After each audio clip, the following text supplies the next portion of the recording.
গেল সেপ্টেম্বর রুশ president Vladimir পুতিনের সঙ্গে ফোনালাপ করেন জার্মান চ্যান্সেলর ওলাফ শলস। এই ঘটনার পর শলসের কঠোর সমালোচনা করেন ইউক্রেনের প্রেসিডেন্ট ভলোদিমির জেলেনস্কি। যদিও জার্মান চ্যান্সেলর বরাবরই বলে আসছেন জার্মানি সবসময় ইউক্রেনের পাশেই আছে, এবার তারই প্রমাণ দিলেন তিনি। ইউক্রেনে আকস্মিক সফরে কিয়েভকে 650 মিলিয়ন ইউরো অর্থ সহায়তার ঘোষণা দিলেন ওলাফ শলস। সাম্প্রতিক সময়ে শলস রাশিয়া ও ইউক্রেনের শান্তি আলোচনার ওপর জোর দিচ্ছেন।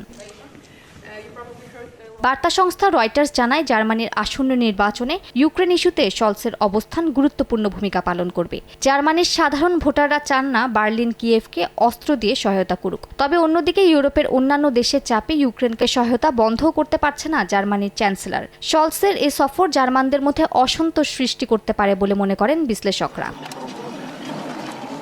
যুদ্ধক্ষেত্রে পিছিয়ে থাকা ইউক্রেনের রাশিয়াকে টেক্কা দিতে প্রায় 10,000 স্বয়ংক্রিয় গাড়ির প্রয়োজন বলে জানান দেশটির ডিজিটাল ট্রান্সফরমেশন মন্ত্রী। এই গাড়ি চালাতে কোনো চালকের প্রয়োজন হবে না। যুদ্ধক্ষেত্রে অস্ত্র আনা নেয়ার কাজের পাশাপাশি আহত সেনাদের নিরাপদে সরিয়ে নেওয়ার উদ্দেশ্যে এই গাড়ির প্রয়োজন কিয়েভ সেনাবাহিনীর। স্বয়ংক্রিয় গাড়ির পাশাপাশি কৃত্রিম বুদ্ধিমত্তা দিয়ে পরিচালিত ড্রোনের উৎপাদন বাড়ানোরও চেষ্টা করছে জেলেনস্কি প্রশাসন।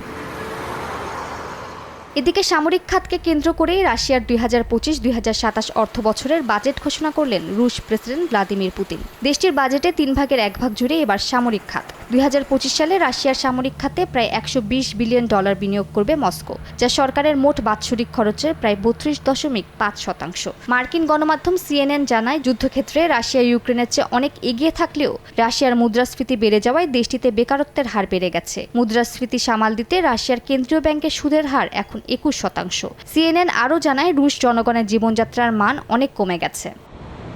মালিহা সুহরাওয়ার্দী, সময় সংবাদ।